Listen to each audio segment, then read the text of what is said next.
ध्येय inspired channel में आप सभी का स्वागत है। दोस्तों, एक बार की बात है। एक लड़का था, उसका नाम सबल था, जो नगर में रहता था। वह अपने जीवन से बहुत निराश था। उनकी निराशा का कारण यह था कि वह अब तक अपने जीवन में कुछ नहीं कर रहा था। उसके माता पिता उसे ताने मारते थे कि आपके सभी मित्र कुछ न कुछ कर रहे हैं, लेकिन आप अभी भी घर बैठे हैं। दोस्तों के बीच भी अक्सर उनका मजाक उड़ाया जाता था। वह कहीं जाता तो लोग उससे पूछते कि आप क्या कर रहे हैं। उसे यह बताने में भी शर्म आ रही थी। वह कुछ नहीं कर रहा था। धीरे धीरे उसने रिश्तेदारों से मिलना जुलना कम कर दिया और लोगों से मिलना भी बंद कर दिया। वह ज्यादातर समय घर पर ही रहता है। वह अकेला रोता है और भगवान को कोसता है और अपनी किस्मत को दोष देता है। अब उसे अपना जीवन बोझ लगने लगा था। कभी कभी वह सोचता कि कब वह कुछ करने के योग्य बनेगा, और फिर वह सोचता कि जिंदा रहने से अच्छा मर जाना है। एक दिन वह अपने नगर की एक गली से गुजर रहा था। तभी उसने देखा कि एक उपदेशक दुख और परेशानियों पर उपदेश दे रहा है। वह भी उसी भीड़ में सबसे पीछे बैठ गया और गुरु के प्रवचन सुनने लगा। उपदेशक कह रहा था, दुख एक शिक्षक की तरह है जो हमें जीवन की सच्चाई दिखाता है और हमें जीने का सही तरीका सिखाता है। आप चाहें तो जिंदगी जीना भी सीख सकते हैं। गुरुजी उपदेश दे रहे थे कि तुम चाहो तो कुछ भी हासिल कर सकते हो, और अगर चाहो तो एक कोने में बैठकर रो सकते हो। इन सभी बातों को सबल ध्यान से सुन रहा था, लेकिन शिक्षक की यह बातें पसंद नहीं आई। उसने खड़े होकर कहा कि कुछ भी सिखाने से दुख दूर नहीं होता। इसमें केवल दर्द होता है। दुख की पीड़ा अनंत है। ऐसा लगता है कि इसके बाद कुछ होने वाला नहीं है। इससे कुछ भी फर्क नहीं पड़ता है। इसके सामने तो मौत भी छोटी लगती है। उपदेशक ने कहा, फिर तुम्हारा दुख क्या है? सबल ने उसके सामने अपनी सारी व्यथा सुनाई और पूछा, मेरे दुख का कोई उपाय है तुम्हारे पास? यह सुनकर शिक्षक मुस्कुराए और बोले, तुम उस दिन मेरे पास आओ जब आपके जीवन में वास्तविक दर्द हो। मैं आपकी समस्या का समाधान अवश्य करूंगा। यह कहकर गुरु वहां से चला गया। सबल ने सोचा, कहीं मेरा दुख नकली तो नहीं है? क्या मैं जिस दर्द से गुजर रहा हूं वह नकली है? मेरा दुख कोई नहीं समझ सकता। जब माँ बाप नहीं समझते तो गुरु क्या समझेगा? उनके दुखों से व्यथित होकर सबल ने एक फैसला लिया कि अब वह कुछ करेगा। सबल ने एक छोटा व्यवसाय शुरू किया, पर उसे सफलता नहीं मिल रही थी। लेकिन उसके घर वाले पूछते हैं कि क्या वह कुछ कोशिश कर रहा है। वह अपने व्यवसाय में लगा रहा और धीरे धीरे उन्हें सफलता मिलने लगी। फिर उसने गति पकड़ी और केवल 3 साल के अंदर ही वह एक बड़ा बिजनेसमैन बन गया। अब सबल के आसपास ऐसे कई लोग थे जो उसकी परवाह करता था, जो उससे प्यार करता था। अब उनके परिवार के सदस्य भी उसकी तारीफ करते करते नहीं थक रहे थे। दिन ब दिन उसके मित्रों की संख्या बढ़ती जा रही थी। अब वह अपनी जिंदगी से बहुत खुश था। उनके कुछ दोस्तों ने उन्हें सलाह दी कि जब आप एक बड़ा बिजनेसमैन बनकर बहुत खुश हैं, तो सोचिए आपको कितनी खुशी होगी अगर आप इस शहर और इस राज्य के सबसे बड़े बिजनेसमैन बन जाते हैं। कितने लोग आपसे जुड़ना चाहेंगे, आपकी कितनी बड़ी ख्याति होगी, और स्वयं राजा भी आपसे दोस्ती करना चाहेंगे और जरूरत पड़ने पर ही आपसे पैसे उधार लेंगे। दोस्तों की यह बात सबल के मन में घर कर गई।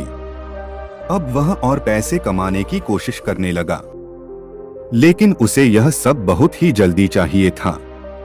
वह समय बर्बाद नहीं करना चाहता था।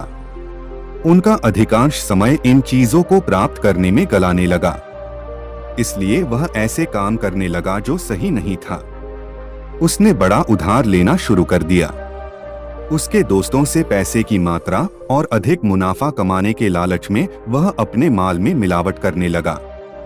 उसने अन्य व्यापारियों के खिलाफ भी साजिश रची और उन्हें डराया धमकाया, जैसा उसके दोस्त कहते थे वैसा ही करता था।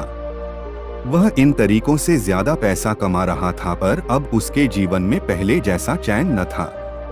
उनके मन की शांति गायब हो गई थी और वह रात को सो नहीं पाता था। वह हंगामे में रहता था। वह सब कुछ पाकर भी उन्हें किसी चीज में सुख नहीं मिल रहा था। एक दिन सबल अपनी गाड़ी में कहीं जा रहा था। तभी रास्ते में उन्हें उपदेशक का आश्रम दिखाई दिया। वह रुका और गुरु के पास जाकर बोला, संत, आपने मुझे मेरे पास आने के लिए कहा था जब मेरे जीवन में सच्चा दुख आता है। अब मैं बहुत दुखी हूँ कि मेरी नींद हराम हो गई है। मुझे कहीं भी शांति नहीं मिल रही है। इस प्रकार सबल ने अपनी सारी समस्याएं गुरु को बता दी। गुरु ने कहा, जब तुम पहली बार मुझसे मिलने आए थे तब भी तुम किसी दुख में थे। आपने उस दर्द से क्या सीखा? सबल ने कहा कि सिर्फ सोचने और चिंता करने से कुछ नहीं होता। आपकी दृष्टि को सच करने के लिए यह कार्रवाई करता है। और सिर्फ काम करने से कुछ नहीं होता, परिणाम भी मिलना चाहिए। जब आपको लगता है कि आपका लक्ष्य हासिल नहीं होने वाला, तब राह में चाहे कितनी भी मुश्किलें आ जाएं, मन कितना भी निराश क्यों न हो, कितना भी लगता हो कि अब कुछ नहीं होने वाला है, तभी विश्वास करें, मैं जो भी कर रहा हूँ उसमें अवश्य सफल होऊंगा। लोग केवल सफल लोगों का सम्मान करते हैं। कोई कितना भी अच्छा क्यों न हो, वह हमेशा लोगों की नजरों में बोझ बने रहते हैं। यह सब सुनकर उपदेशक मुस्कुराया और बोला, जब आपके पास है तो यह वास्तविक दुख नहीं है। अपने जीवन में वास्तविक दुख आए तब मेरे पास आओ, मैं उसे ठीक कर दूंगा। सबल ने जाते समय साधु को सोने के सिक्कों से भरा घड़ा भेंट किया। घड़े को देखकर गुरु ने कहा कि यह मेरे किसी काम का नहीं है। उस पेड़ के नीचे गड्ढा खोदकर गाड़ दो। सबल ने घड़े को पेड़ के नीचे दबा दिया, जैसा कि गुरु ने बताया, और वहां से चला गया।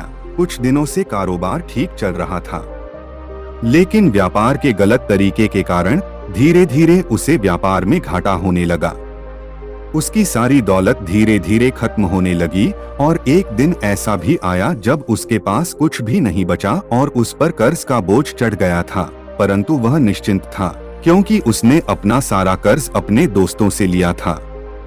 उसने सोचा कि उसके दोस्त बुरे वक्त में उनके साथ खड़े रहेंगे, लेकिन ऐसा कुछ नहीं हुआ। जैसे ही बुरा वक्त आया, दोस्त पहले उससे कर्ज मांगने लगे। अगर उसने कर्ज नहीं लौटाया, उन्होंने उसे जान से मारने की धमकी भी दी। उनके सभी शुभचिंतक और प्रियजन उससे दूर हो गए। उसके दोस्त जो उसके साथ मस्ती किया करते थे, अब उससे दूर भाग रहे थे। उसका परिवार उसकी गलतियां और कमियां गिनने लगा। उनकी सारी संपत्ति नीलाम कर दी गई और उसके पास कुछ भी न बचा। जब उसने अपने पिता से मदद मांगी, पिता ने कहा कि मेरे पास थोड़ी सी संपत्ति है, मैं तुम्हारी माँ को क्या कहूँगा अगर मैं तुम्हें दे दूं? यह संपत्ति हमारा अंतिम उपाय है। सबल के मन में गहरा दुख छा गया। उसके आसपास कोई नहीं था। एक दिन तुझे भी मरना है, शायद तुम कल ही मर जाओगे, या आप आज भी मर सकते हो। सबल ने कहा, क्या कह रहे हो गुरुजी, मैं भी मर जाऊंगा, लेकिन मैं अभी जवान हूँ। गुरु ने कहा कि सब जी रहे हैं इस भ्रम में कि मृत्यु केवल दूसरों को आती है, बड़ों के पास ही आती है। लेकिन जवान और बूढ़े मर जाते हैं, बच्चे मर जाते हैं। मौत का उम्र से कोई लेना देना नहीं है। यह सभी को प्रभावित करता है। मास्टर जी की ये बातें सबल के मन में घर कर गईं और वह चुपचाप चला गया, लेकिन उसका मन अभी भी बेचैन था। वह खाली महसूस कर रहा था। वह सारा दिन अपने बारे में ही सोचता रहा कि वह कौन है, वह इस दुनिया में क्यों आया है, क्या जीवन का लक्ष्य केवल चीजों को खाना और मरना है? ऐसे कई सवाल उसके दिमाग में लगातार उठ रहे थे, लेकिन उन्हें अपने किसी भी सवाल का जवाब नहीं मिल रहा था और उसका दुख दिन ब दिन बढ़ता ही जा रहा था। इसलिए कुछ दिन बाद वह फिर से गुरुजी के पास पहुंचा और बोला, हे स्वामी, मैं बहुत दुखी हूँ क्योंकि मैं यह नहीं जान पा रहा हूँ कि मैं कौन हूँ और मैं इस दुनिया में क्यों आया। यह सुनकर गुरुजी मुस्कुराए और बोले, आज आपके जीवन में पहली बार सच्चा दुख उत्पन्न हो गया है। यह वास्तव में दुख कहलाने के लायक हैं। हम नहीं जानते कि हम कौन हैं, हम क्यों आए हैं, क्या करें, कैसे करना है। सबल ने अपने गुरु से कहा कि उसकी दुर्दशा दूर करो। गुरु ने कहा कि हम सभी इंसान हैं, जीवन भर संग्रह करते रहते हैं। सबल ने कहा कि सभी इंसान जीवन भर धन, सम्मान, परिवार, प्रतिष्ठा, मित्र, शत्रु आदि जमा करता है। गुरु ने पूछा, क्या हम एकत्रित की गई चीजों में से कुछ भी अपने साथ ले जा सकते हैं? सबल ने कहा, कोई भी इंसान अपने साथ कुछ भी नहीं ले जा सकता, वह सिर्फ अकेला ही जाता है। मेरे माता पिता भी अपने साथ कुछ भी नहीं लेकर गए, सब कुछ धन संपत्ति वैभव सब कुछ यहाँ पर छोड़कर गए। शिक्षक ने कहा, अब मेरी बात ध्यान से सुनो, इस संसार में हमें जो संग्रह करना चाहिए वह हम नहीं करते। चीजें हमारे सामने होती हैं लेकिन हम उन्हें देखने की कोशिश नहीं करते। हमें इस दुनिया में जो कुछ भी इकट्ठा करना है वह हम खुद हैं। हमें खुद को जुटाना होगा ताकि जब हम मरें तो हम एकजुट हो सकें और खुद को पहचानने में सक्षम होने के लिए हम अंदर बंटे हुए हैं। हम प्यार, नफरत, गुस्सा, ईर्ष्या में बंटे हुए हैं। क्रूरता, धन, स्थिति, प्रतिष्ठा, सम्मान, पहचान, धर्म, जाति, सैकड़ों हजारों ऐसी चीजों और इच्छाओं में हम विभाजित हैं और टुकड़ों में जीवन जी रहे हैं। इस विभाजन के कारण हमारी चेतना कभी एक नहीं हो सकती। हमारी चेतना शक्ति बिखरी हुई है, इसलिए हमारे पास इतना समय नहीं है, इतनी ऊर्जा नहीं कि हम मुड़ सकते हैं और अपने भीतर देख सकते हैं। वास्तव में धन, सम्मान और सुविधाओं का अभाव, लोग इसे दुख समझते हैं और जीवन भर के लिए जो दुख कहकर रोते रहते हैं और समाधान खोजने का प्रयास करते रहते हैं, उन्हें अपना समाधान कभी नहीं मिलेगा, क्योंकि जिसे लोग दुख कहते हैं वह वास्तविक दुख नहीं है। यह सिर्फ एक आदमी की इच्छा है, उसकी इच्छा कभी पूरी नहीं होती, इसीलिए व्यक्ति को कभी उनके प्रश्नों का समाधान नहीं मिलता। इसलिए इन सब से परे, यदि आप अपने दुखों का अंतिम समाधान चाहते हैं तो सबसे पहले खुद को समेटो। इस दुनिया से अपनी ऊर्जा वापस ले लो और इकट्ठा करो। अपने आप पर ध्यान केंद्रित करो, स्वयं पर ध्यान दो। अपने मृत्यु से पहले अपने आप को जानने की कोशिश करो, बिखरो मत। सबल ने कहा, तो गुरुजी, क्या हम इस संसार को छोड़ दें? हमारी सभी इच्छाओं को मार देना चाहिए, किसी से प्रेम नहीं करना चाहिए, धन संग्रह नहीं करना चाहिए, सम्मान की आशा छोड़ देनी चाहिए। शिक्षक ने कहा कि भावनाओं और इच्छाओं ऐसे बिखरे हुए मनुष्य में से निकल आ, जैसे कोई पत्थर पहाड़ से गिरे जिस पर पर्वत का कोई वश नहीं है सिवाय देखने के। परेशान होना और कुछ खोना, वैसे ही बिखरे हुए मनुष्य की इच्छाएं बेकाबू और दर्दनाक हैं। उसका अनियंत्रित मन इच्छा करता रहता है और कल्पना करता रहता है और यह दुख देता है। लेकिन जब एक व्यक्ति अपने मन को एकत्र करता है तो वह जो कुछ भी करता है वह उसके नियंत्रण में होता है। फिर उसकी इच्छा से इच्छाएं भी उत्पन्न होती हैं। सबल ने कहा कि आपने मेरे असली दुख का समाधान कर दिया। आपका बहुत बहुत धन्यवाद। अब से मैं खुद को समेटने, खुद को तराशने की कोशिश करूंगा। गुरुजी ने कहा कि मानव शरीर में बहुत ऊर्जा और शक्ति है, लेकिन यह फालतू के कामों में बंटा हुआ है, बेकार की बातों में लगा हुआ है। यह एक बहुत ही शक्तिशाली मशीन की तरह है, एक बच्चे के हाथ में रखा जा रहा है और वह बिना सोचे समझे अपनी शक्ति बर्बाद कर रहा है और बिना किसी नियंत्रण के। इसीलिए इस शक्ति पर ध्यान दें, अपनी चेतना, और इसे इकट्ठा करें। सबल को अपने प्रश्नों का उत्तर मिल गया। उसने अपने गुरु का शुक्रिया अदा किया और चुपचाप चला गया। दोस्तों, उम्मीद है आपको यह कहानी पसंद आई होगी। अगर आपको यह कहानी पसंद आई हो तो अपने दोस्तों और परिवार के साथ जरूर शेयर करें। धन्यवाद।